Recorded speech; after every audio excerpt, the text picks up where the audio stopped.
Semana 2 Esboço. Viver a vida do reino. Ao viver uma vida oculta.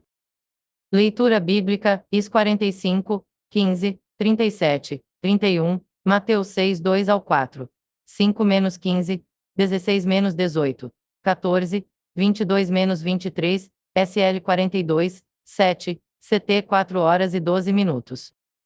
Dia 1.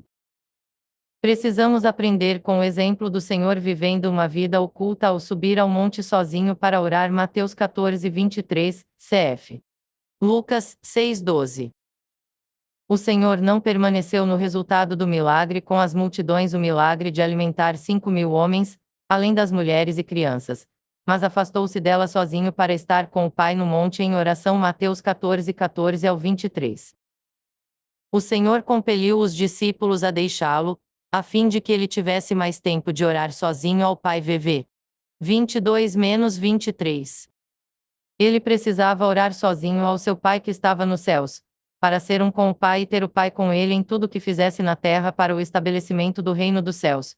Ele fez isso não no lugar deserto, mas no monte, deixando todas as pessoas, até mesmo seus discípulos, a fim de estar sozinho para contatar o Pai.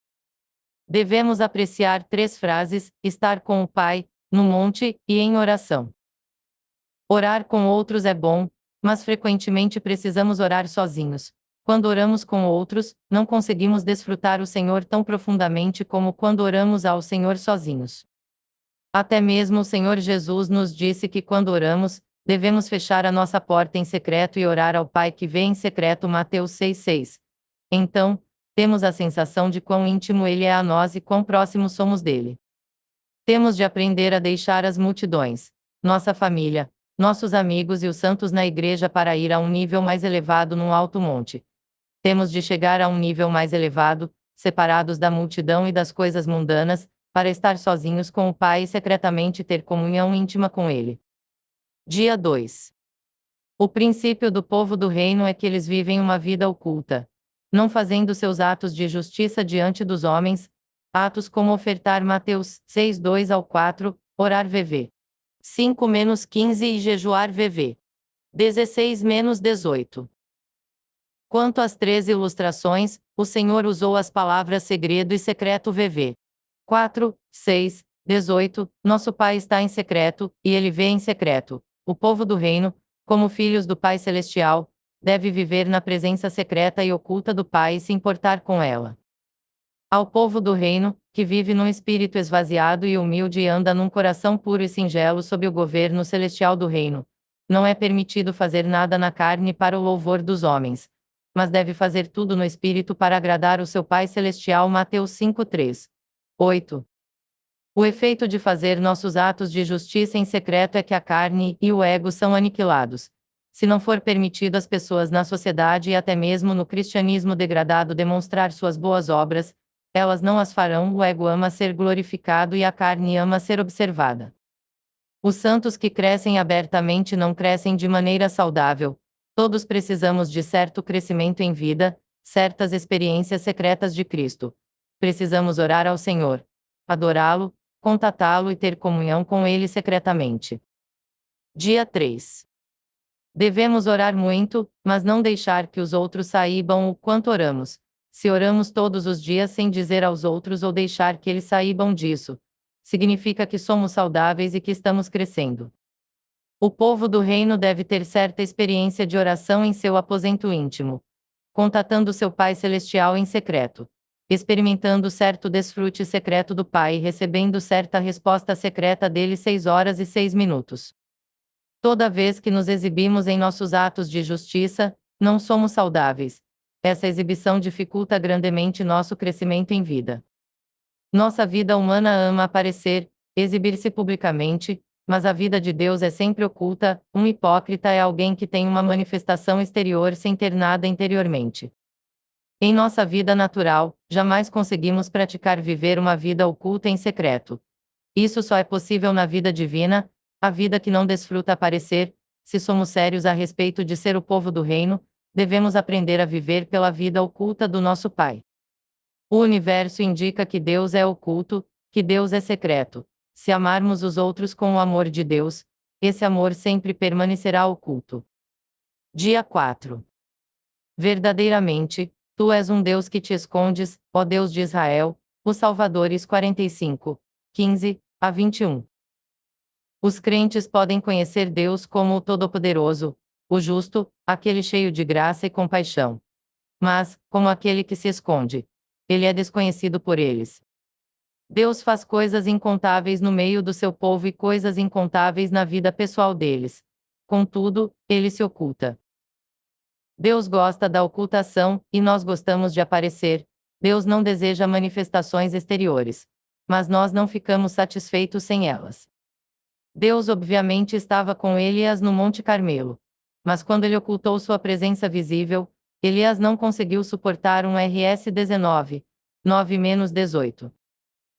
Deus sabia que Elias queria que ele fosse um Deus que se manifestasse, ele não havia percebido que Deus é um Deus que se esconde. Deus não estava no grande e forte vento, ele não estava no terremoto, e ele não estava no fogo. Antes, Deus falou a Elias numa voz mansa e suave, um RS 19 horas e 12 minutos.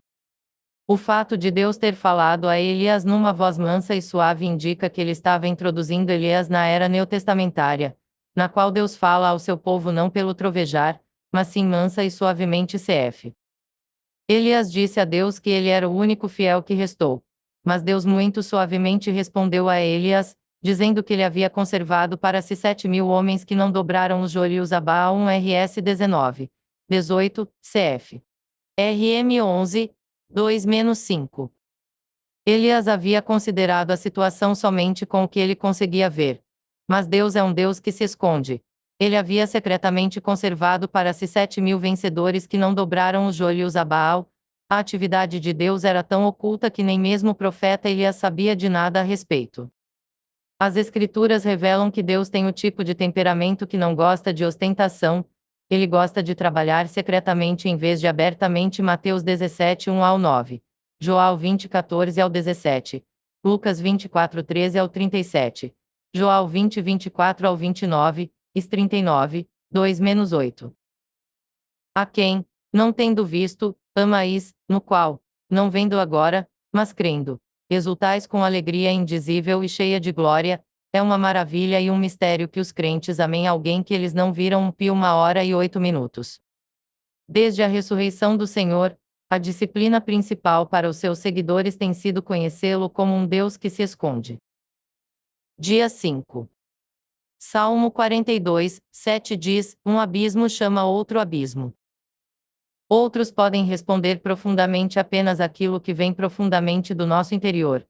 Nada que não seja das profundezas jamais alcançará as profundezas dos outros. A vida do reino é uma vida nas profundezas, uma vida que pode lançar raízes para baixo e dar fruto para cima. 37, 31, ARC, CF. Atos 6, 7, 12, 24, 19 horas e 20 minutos. Porque fomos plantados em Cristo como a realidade da boa terra, precisamos passar tempo absorvendo-o, especialmente em nossos momentos com ele de manhã. As raízes são a vida oculta, ao passo que as folhas são a vida visível.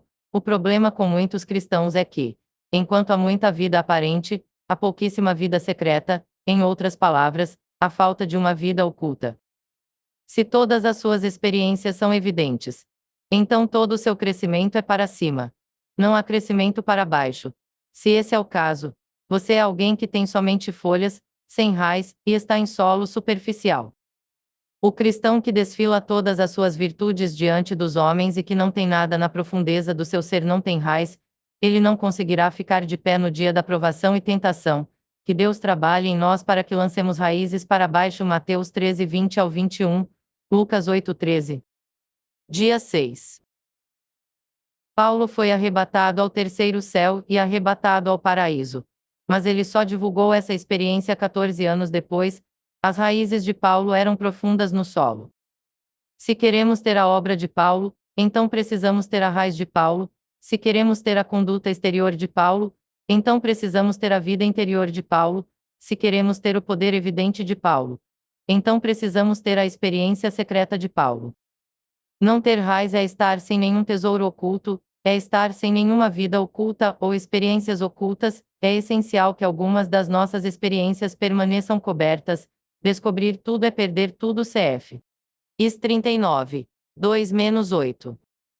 Se a nossa vida não tem profundidade, nossa obra superficial apenas afetará outras vidas superficialmente. Somente um abismo chama outro abismo. Uma vida espiritual pura e bela deriva da comunhão interior, oculta e ininterrupta com Deus. Logo, ele florescerá como o lírio e lançará suas raízes como o cedro do Líbano. 14. 5. Esse tipo de vida é capaz de dar muito fruto. VV 5-7. A fim de viver uma vida nas profundezas, é necessário ter comunhão direta e íntima com o Senhor. Cântico dos Cânticos 4 horas e 12 minutos diz: Jardim fechado és tu, minha irmã, noiva minha, manancial recluso, fonte selada. Nesse momento do seu progresso espiritual, a buscadora amorosa do Senhor tornou-se um jardim para a satisfação pessoal de Cristo. Ela não é um jardim aberto, mas um jardim fechado. Tudo que ela tem é para o deleite do seu amado e para mais ninguém. Se os crentes de hoje se fechassem um pouco mais e selassem com mais firmeza, sua obra se tornaria mais prevalecente. Que o Senhor nos conceda graça e faça uma obra mais profunda em nós mediante a cruz, a fim de lançarmos raízes profundas e vivermos uma vida oculta nas profundezas, para cumprir as exigências de Deus e satisfazer o seu coração. Hino